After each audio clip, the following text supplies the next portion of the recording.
May nakikita ka bang balat na namumula o nakataklob sa bahagi ng iyong katawan o sa katawan ng mahal mo? Baka psoriasis na yan.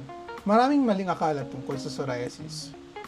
Here are 5 facts about psoriasis. Again, this is Doc Chris, your online family doctor, making medicine easy for you to have a healthy life. Number 1, hindi ito nakakahawa.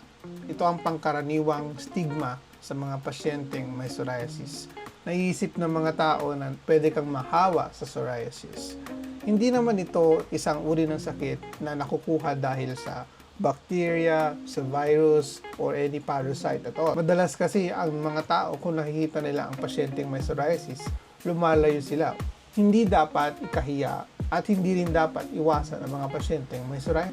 Kailangan natin silang suportahan at iwasan ma-discriminate. Number 2, ang immune system ang dahilan. Totoo, ang psoriasis ay isang autoimmune disease. Ang katawan mismo ang nagtatalo sa sarili nitong uri ng cell. Inatake ng psoriasis ang normal skin cells ng ating katawan. Nasisira ang balat. Mabilis ang pagpalit ng balat. Kaya kung napapansin nyo ang sugat na may psoriasis, kumakapal at kumakapal. Pangatlo, hindi lang balat ang magiging problema.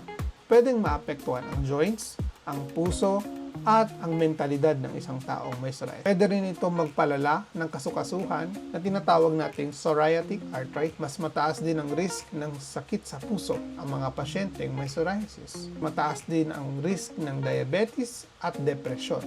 Pang-apat, stress, infeksyon, at mga gamot ay pwedeng maging trigger ng flare-up ng psoriasis. Kahit kontrolado mo na ang psoriasis, may mga bagay na pwedeng magpabuti or magpalala sa iyong karamdaman. Stress, infeksyon, or paninigarilyo. Itong mga to ay pwedeng maging sanhi ng pag-flare ng sakit mo or paglala ng komplikasyon. At panglima, may pag-asa ba? Sadly, hindi ito magagamot. Pero, pwede itong at ang pasyenteng may psoriasis ay pwedeng mamuhay ng normal. Walang permanenteng lunas ang psoriasis. Pero maraming epektibong paraan para gamutin at kontrolin ang sintomas nito. Kasama nito ang mga topical creams, phototherapy, at advanced biologics. Hindi mo kailangan magdusa, basta't kailangan mo lang magpakonsulta. May solusyon pa tayo.